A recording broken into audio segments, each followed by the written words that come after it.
Everybody, कैसे हो आप सब। आई होप कि सारे स्टूडेंट बहुत ही अच्छे होंगे और आप सभी को बहुत ही अच्छे होना चाहिए। इस कोविड-19 में आप सभी अपने घर पे सेफ रहिए, कहीं बाहर निकलने की आप सभी को जरूरत नहीं है। तो स्वागत है आप सभी का अपना प्यारा सा YouTube channel CPS smart classes में।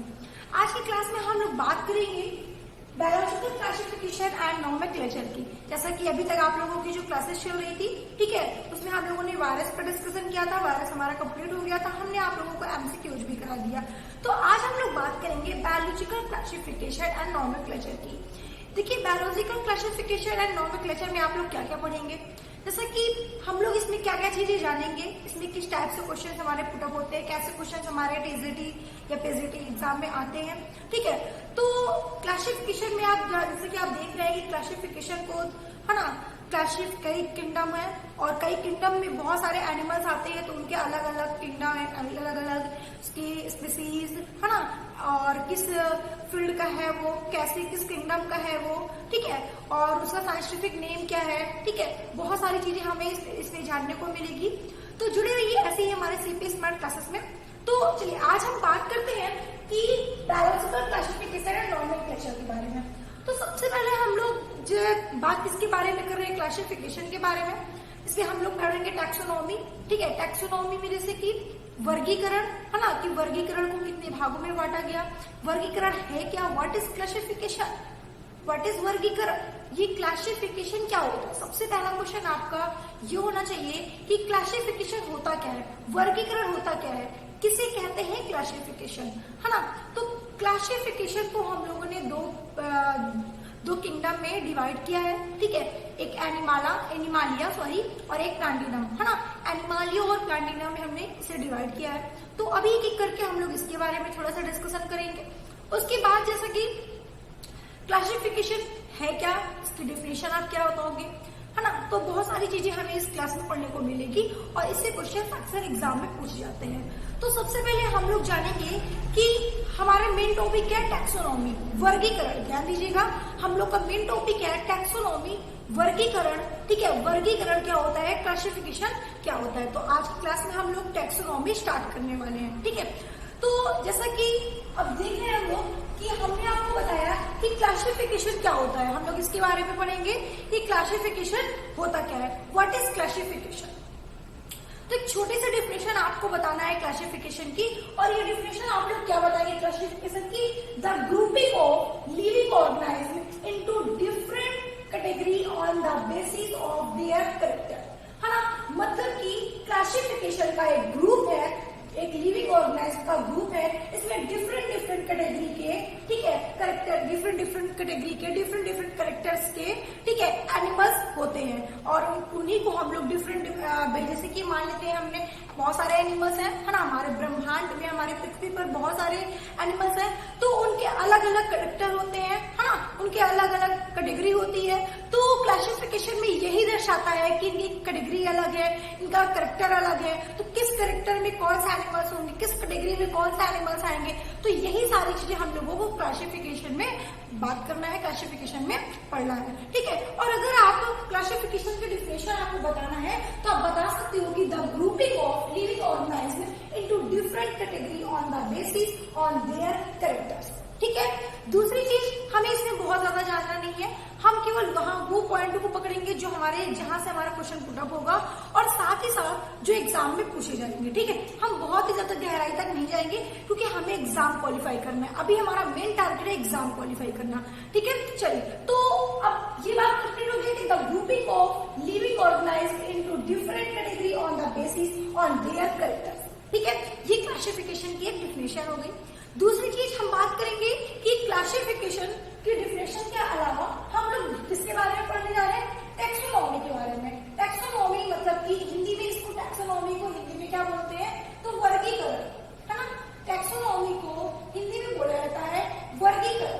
तो हम लोग टैक्सोनॉमी के बारे में पढ़ रहे हैं, वर्गीकरण के बारे में पढ़ने जा रहे हैं। तो द ब्रांच ऑफ टैक्सोनॉमी होता क्या है, the branch of biology concerned with classification, identification and nomenclature of living organisms। एक छोटी सी डिफिनेशन है, अगर हम इसकी हिंदी में बात करें तो हिंदी में हम कह सकते हैं विज्ञान की वह शाखा जिसमें वर्गीकरण की स्टडी कर वर्गीकरण के बारे में पढ़ते हैं, वर्गीकरण के बारे में स्टडी करते हैं, उसे हम टैक्सोनॉमी या वर्गीकरण कहते हैं। ठीक है। दूसरी चीज आप ये बता सकते हो कि क्लासिफिकेशन, या कह सकते हैं कि विज्ञान की एक ऐसी शाखा है, या बायोलॉजी की एक ऐसी शाखा है, विज्ञान की नहीं बोल सकते, बायोलॉजी की बोल सकते हो, कि बायोलॉजी की एक ऐसी शाखा है जिसमें आप वर्गीकरण मतलब क्लासिफिकेशन, आइडेंटिफिकेशन, है ना, आइडेंटिफिकेशन मतलब कि आइडेंटिफिकेशन का मतलब क्या होता है, पहचान, है ना, पहचानना, किसी एनिमल्स को पहचानना किस कैटेगरी का है। ठीक है। तो आप बोल सकते हो कि बायोलॉजी की वह शाखा जिसके अंतर्गत क्लासिफिकेशन उसके वर्गीकरण के बारे में, आइडेंटिफिकेशन उसके पहचान के बारे में, नॉमेनक्लेचर उसके नामकरण के बारे में हम पढ़ते हैं, स्टडी करते हैं, उसी को हम क्या कहते हैं, टैक्सोनॉमी कहते हैं, है ना, उसी को हम क्या कहते हैं, टैक्सोनॉमी कहते हैं। The branch of biology concern with classification, identification and nomenclature of living organism. ठीक है। इतनी चीजें आपको एकदम क्लियर हो गई भाई। अगर जो भी स्टूडेंट हमारे हिंदी के भी होंगे, कुछ स्टूडेंट कुछ इंग्लिश के भी होंगे, हम हिंदी तो लैंग्वेज बोल ही रहे हैं, तो आप लोग नोट्स बना ही सकते हैं, कोई इश्यू नहीं हो सकता। और रही बात इंग्लिश की, तो इंग्लिश तो पूरा टोटल लिख रहे हैं और इंग्लिश वाले बच्चों को भी कोई दिक्कत नहीं होनी चाहिए। ठीक है। ना ही हिंदी वाले बच्चों को दिक्कत होनी चाहिए और ना ही इंग्लिश वाले बच्चों को दिक्कत होनी चाहिए। ठीक है भाई। देखिए, एक सिंपल सा हमारा एक आप लोगों से क्वेश्चन भी है, और ठीक है, और आप लोगों को उसका आंसर देना है। आप सभी एग्जाम देने बैठ रहे हैं, और एग्जाम में जब भी हम लोग एग्जाम देते हैं उससे पहले हम लोग कुछ ऐसे नोट्स बनाए रहते हैं जिसे हम लोग सिर्फ रिवीजन करते हैं, उसे पढ़ते नहीं, उसे रिवीजन करते हैं, है ना, मतलब उसको हम एक बार दोहराते हैं। जो हम लोगों ने आज से 1 ईयर से लेकर जब तक एग्जाम नहीं हुआ तब तक के एक दिन पहले जो पढ़ते हैं उसी को हम 2 से 3 दिन में केवल रिवीजन करते हैं। तो ऐसे आप एक नोट्स बनाते हैं। तो वो नोट्स आप कहाँ से बनाते हैं, वो नोट्स आप खुद से बनाते हैं, किसी और से कॉपी नहीं करते, क्योंकि किसी और से कॉपी करने वाली नोट्स आप कभी भी नहीं पढ़ सकते। उससे बेहतर है कि आप मार्केट से बुक ले सकते हो। बट अगर आप चाहते हो कि वो नोट्स हमारी कैसे नोट्स हो जो एग्जाम के 2 से 3 दिन पहले या 10 डेज पहले, हम 10 डेज मान लो, 10 डेज पहले आप उसे रिवीजन कर सको, जितना आप लोगों ने उस 6 मंथ में कवर किया है या 1 ईयर्स में कवर किया है, उसे आप रिवीजन कर सको। तो वो नोट्स आप खुद से बनाओ। और कैसे बनाओ, जैसे आपने क्लास किया तुरंत आपकी नोट्स टुडे की डेज पे, आज की डेज में अगर क्लास किया तो आज की डेट पे आपका नोट्स कंप्लीट होना चाहिए। आप पढ़ो, पॉइंट टू पॉइंट लिखते जाओ, उसके बाद उसको एक बार रिवीजन करो, समझो, फिर अपने साथ नोट्स बनाओ। ऐसे नोट्स आपकी बहुत काम आने वाली है और बहुत ही काम आएगी। और एक अच्छा, जो भी एक अच्छा स्टूडेंट होगा पढ़ने वाला, वो ऐसे ही नोट्स बनाता है। तो एग्जाम क्वालिफाई ऐसे नहीं होता, उसे बहुत सारी चीजों को ध्यान देना पड़ता है। तो जो गलतियां हम लोगों ने की वो गलतियां आपको नहीं करना है। तो आप ध्यान दीजिएगा, हम लोग क्या बात कर रहे थे, टैक्सोनॉमी की। The branch of biology concern with classification, identification and nomenclature of living organism. ठीक है, ये हमें टैक्सोनॉमी का। अब बात यहाँ पे ये आती है कि टैक्सोनॉमी की डिफिनेशन तो मैम आप लोगों ने बता दी। ठीक है, टैक्सोनॉमी की डिफिनेशन तो हम लोगों ने बात करी है। अब इसमें हम लोगों को ये जानना है टैक्सोनॉमी कि फादर ऑफ टैक्सोनॉमी कौन है, टर्म किसने दिया टैक्सोनॉमी का। भाई थोड़ा सा रुक जाओ, बहुत ही गर्मी है। ठीक है, तो टैक्सोनॉमी का टर्म किसने दिया था। ठीक है, and taxonomy, father of taxonomy किसे कहते हैं। सबसे पहले टैक्सोनॉमी के बारे में किसने स्टडी किया, सबसे पहले टैक्सोनॉमी के बारे में किसने बताया। ठीक है, तो ये सारी चीजें हम बात करेंगे और यहीं से हमारा क्वेश्चन पुट अप होता है। अभी तक तो आप लोगों ने केवल इंट्रोडक्शन देखा कि क्लासिफिकेशन क्या होता है, टैक्सोनॉमी किसे कहते हैं। अब हम लोग बात करेंगे कि जो हमारे एग्जाम में जिससे क्वेश्चन हमारे ज्यादा पुटअप होते हैं, ठीक है, उसके बारे में हम लोग डिस्कशन करेंगे। तो सबसे पहले जैसा कि आप लोग देख रहे हैं, डी चंडोल एक वैज्ञानिक थे जिनका नाम था डी चंडोल। डी चंडोल, ये जो डी चंडोल नामक वैज्ञानिक थे, उन्होंने 1813 में, ठीक है, उन्होंने 1813 ईस्वी में उन्होंने टैक्सोनॉमी का नामकरण किया, मतलब कि इसको टैक्सोनॉमी शब्द दिया, टर्म दिया। ठीक है, ठीक है, तो इसका टर्म जो दिया उन्होंने किसने दिया, डी चंडोल ने 1813 में। ठीक है, उसके बाद अब हम बात करते हैं फादर ऑफ टैक्सोनॉमी की। जैसे कि आप लोगों ने पढ़ा था father of zoology, father of botany, ये सारी चीजें मैंने आप लोगों को बता दी।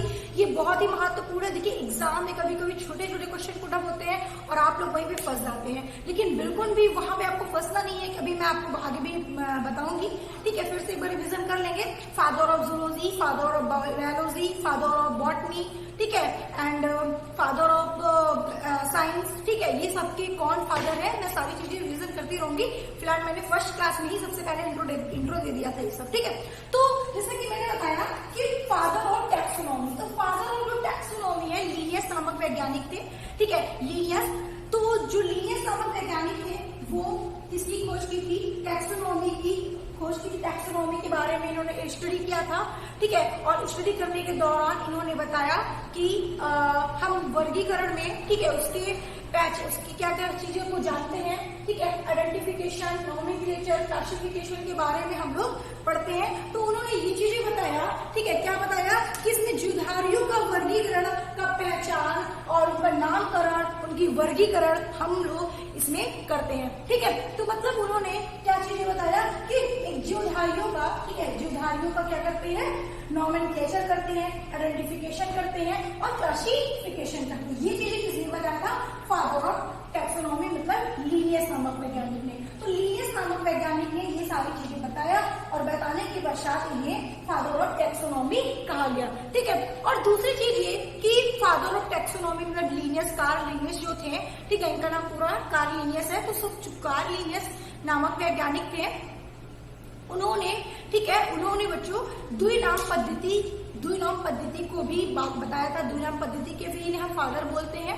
अगर आपसे पूछा द्विनाम पद्धति का नामकरण किसने किया, तो कार्ल लिनियस नामक वैज्ञानिक ने ही किया था, ठीक है। तो उसमें अभी हम लोग इसके बारे में आगे बात करेंगे। फिलहाल अभी हम लोग टैक्सोनॉमी से पढ़ रहे हैं, द्विनाम पद्धति के बारे में अभी हम लोग साइड में रख देते हैं।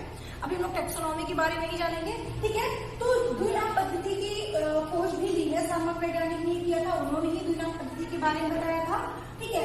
तो फादर ऑफ टैक्सोनॉमी किसे कहते हैं, तो ध्यान दीजिएगा कि फादर ऑफ टैक्सोनॉमी लिनियस नामक वैज्ञानिक ने किया था, लिनियस, ठीक है, कार्ल लिनियस इनका पूरा नाम है, ठीक है। अच्छा, ये चीजें आप लोगों को समझ में आ रही होगी, ठीक है। अब अगर हम बात करें इसके बारे में कि जो लिनियस नामक वैज्ञानिक थे, इन्होंने कई बुक लिखी थी, ठीक है, इन्होंने कई बुक लिखी थी। तो एक बुक का नाम सबसे पहले, देखिए यहाँ से एग्जाम में क्वेश्चन बहुत पुटअप होते हैं, यहाँ से क्वेश्चन भी हमारे बहुत फंसते हैं और एग्जाम में क्वेश्चन यहाँ से बहुत पूछते हैं। अगर यहाँ से क्वेश्चन पूछते हैं तो बहुत ही अच्छी बात है, क्योंकि ये तो इंपॉर्टेंट पॉइंट है, आप लोग इसको जरूर पढ़ के जाएंगे। और यहीं से हम लोग फंसते नहीं, क्योंकि यहाँ पे क्या होता है, ये जो क्लासिफिकेशन क्या होता है, टैक्सोनॉमी क्या होता है, यहाँ से क्वेश्चन नहीं पुटअप होते। क्वेश्चन तो हमारे पुटअप होते हैं फादर ऑफ टैक्सोनॉमी क्या कौन है, टर्म किसने दिया टैक्सोनॉमी का, कौन सी बुक लिखी थी, तो 3 बुक उन्होंने लिखी थी। तो हम कुछ बुक के बारे में आप लोगों को बता दे रहे हैं, ठीक है। पहली बुक कौन सी लिखी थी इन्होंने पहले बुक लिखी थी फिलोसफिया बोटानिका, ठीक है, फिलोसफिया बोटानिका इन्होंने बुक लिखी थी, ठीक है। पहली बुक लिखी थी इन्होंने फिलोसफिया बोटानिका, ठीक है। हम कहिए तो भाई हिंदी में भी आप लिख दे रहे हैं, ठीक है,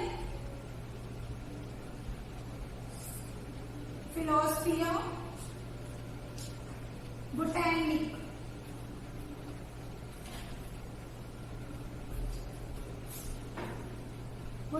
ठीक है, इन्होंने बुक लिखी थी फिलोसफिया बोटैनिक। दूसरी बुक इन्होंने लिखी थी सिस्टेमा नेचुरी, जो बहुत ही पॉपुलर बुक है, बहुत ही ज्यादा बच्चे इसी बुक को ज्यादातर बच्चे जानते हैं कि टैक्सोनॉमी जो लिनियस वैज्ञानिक थे, उन्होंने एक बुक लिखी थी और उस बुक का नाम क्या था, सिस्टेमा नेचुरी, ठीक है, सॉरी। तो इस बुक के बारे में ज्यादातर बच्चे जानते हैं, ठीक है।